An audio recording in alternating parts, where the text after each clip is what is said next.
bien, bonjour à toutes et à tous. Aujourd'hui, petite vidéo pour vous présenter ma nouvelle maquette, qui est une maquette d'automobile, puisqu'il s'agit en réalité de Volkswagen T1 Samba Bus, qui est surtout connu comme le fourgon de chez Volkswagen.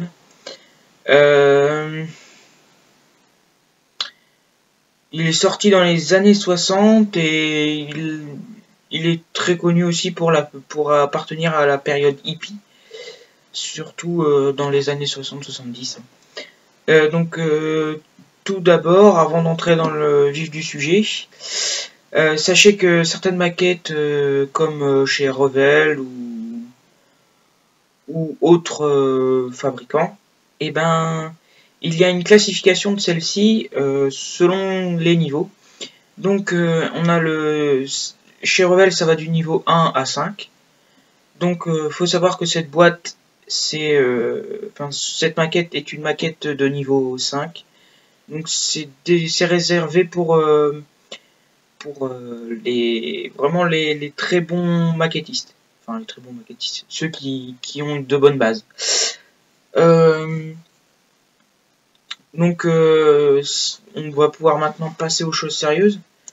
Donc, dans un premier temps, il faut, avant de commencer la construction pure et simple, pure et dure, pardon, je vous propose de commencer par vérifier si on a toutes les grappes. Donc en fait, les maquettes sont représentées les pièces des maquettes sont dans des grappes. Et donc, avant de commencer la confection, il vaut mieux vérifier si on a toutes les grappes. Comme ça, si jamais il nous en manque une, on peut retourner au magasin où on l'a acheté pour demander soit remplacer la boîte s'il y en a d'autres, ou alors essayer de trouver une solution avec ceux qui vous l'ont fourni. Voilà. Ensuite, on va pouvoir commencer par une première étape que je conseille et qui est très importante selon moi, c'est que avant de commencer toute étape de construction ou autre, je vous propose de dégraisser et de nettoyer les pièces, puisque celles-ci sont pas thermoformées, mais sont faites dans des moules. Donc les moules sont en métal et le plastique est fondu et coulé dans les moules. Et pour décoller ces moules, enfin le plastique des moules, on les utilise des produits chimiques. Or, ces produits chimiques restent parfois sur le plastique, ce qui empêche la peinture d'accrocher au plastique, et donc ça vous fait un résultat vraiment pas terrible. Ça fait des grosses taches. Des grosses taches voire même des endroits où il n'y a pas de peinture du tout.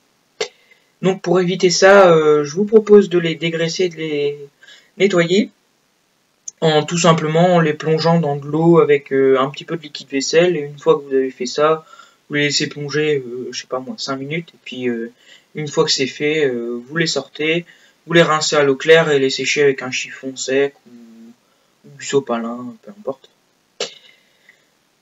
Et donc, une fois que c'est fait, on peut commencer on peut partir dans la confection de la maquette. Donc, moi, j'ai une habitude, c'est que je classe toutes mes grappes par catégorie. Donc, souvent, on a les catégories sont faites par des sachets, donc tout simplement je mets un sachet d'un côté et un sachet de l'autre, ce qui me permet de m'y retrouver assez facilement pendant la confection. Et souvent je prends, je réunis les pièces de l'habitacle, ensuite les pièces comme moteur et carrosserie, et de l'autre côté je mets les pièces chromées entre guillemets, et de l'autre les pièces transparentes qui servent de verre pour les pare-brises et autres. Donc je sépare comme ça mes grappes, comme ça je sais m'y retrouver sur mon plan. Si je vois que c'est une pièce moteur qu'on me demande, je sais à quel endroit où chercher et je perds pas un temps fou à chercher la pièce. sur toutes les grappes une par une, sachant que les 3/4 du temps c'est la dernière, donc la pièce se trouve dans la dernière grappe, ce qui est assez embêtant. Donc on va commencer la confection. La confection sur cette maquette commence par les roues, chose qui est pas très habituelle. Mais bon, cela paraît être une étape pas très compliquée, mais elle est assez, complexe passer un niveau. En effet, passer le niveau 3 chez Revell, le fabricant demande sur le plan est demandé de ne pas coller les roues pour qu'elles puissent les coller à la voiture, mais les laisser amovibles. Donc c'est-à-dire que l'on puisse les tourner, à la fois les tourner et qu'elles puissent tourner sur elles-mêmes, donc rouler en quelque sorte. Là est la difficulté, puisque les fabricants demandent d'assembler les roues, et une fois ces roues assemblées, eh bien, ils nous donnent une petite pièce qu'il ne faut pas coller. Et c'est cette pièce que l'on viendra coller à la carrosserie et qui permettra aux roues de tourner par elles-mêmes. Voilà. Donc la première difficulté, une fois passée, eh bien, je mettrai des photos pour agrémenter mon explication. Et donc la deuxième difficulté ici, c'est que nous sommes sur une voiture des années 60, et la grande mode à cette époque-là, c'était d'avoir des pneus, des pneus avec des flancs blancs. Et c'est là la difficulté, puisque ils nous demandent de peindre en blanc les caoutchoucs qui vont faire office de pneus.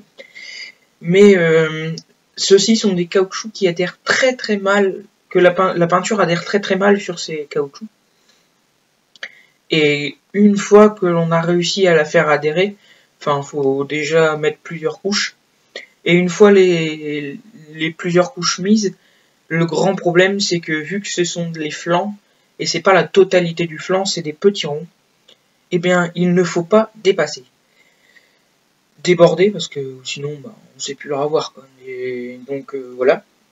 Donc, pour cela, j'ai un petit conseil, c'est que, moi, personnellement, j'ai deux techniques qui sont je préfère l'une à l'autre. Donc, la première, c'est que, je mesure le diamètre de la roue, et je trace un cercle sur du dépron. Donc le dépron, c'est un polystyrène extrudé. Pour ceux qui font du modélisme doivent connaître, surtout dans les avions et autres, c'est très utilisé. En fait, c'est tout simplement, on peut trouver ça dans tous les magasins de bricolage, un peu partout, pour une modeste somme. Et donc en gros, le dépron, ça sert officiellement, c'est un isolant thermique que l'on fixe sur les murs. Donc si vous demandez dans votre magasin de bricolage du dépron, ils vont pas pouvoir vous renseigner. Par contre, si vous leur demandez du polystyrène extrudé pour isoler les murs, là ils vont savoir vous diriger. Donc moi, personnellement, il y a plusieurs tailles, donc plusieurs épaisseurs plutôt. Donc moi, j'utilise du 3 mm. Et donc je fais mon cercle dessus, je coupe, et je le pose sur la roue et je peins dans le trou, ce qui évite de faire beaucoup de bavures. Et après, la deuxième solution, c'est avec du scotch habituel, du scotch et peinture, pour protéger les murs, comme dans les magasins, qu'on peut trouver aussi dans les magasins de bricolage. Mais le souci, c'est que vu que les roues sont en relief, les 3/4 du temps, le scotch n'adhère pas bien et ça fait plutôt ovale que rond, donc c'est assez embêtant. Et si jamais il vous arriverait par malheur de dépasser, eh bien il y a toujours la solution du sopalin, voilà, comme ça, avec le bon vieux White Spirit ou ou le, comment dire, le nettoyant à pinceau que l'on peut acheter spécial maquette. Voilà. Et donc, ben voilà, merci d'avoir suivi cette vidéo et à la prochaine pour d'autres vidéos avec Sax 974.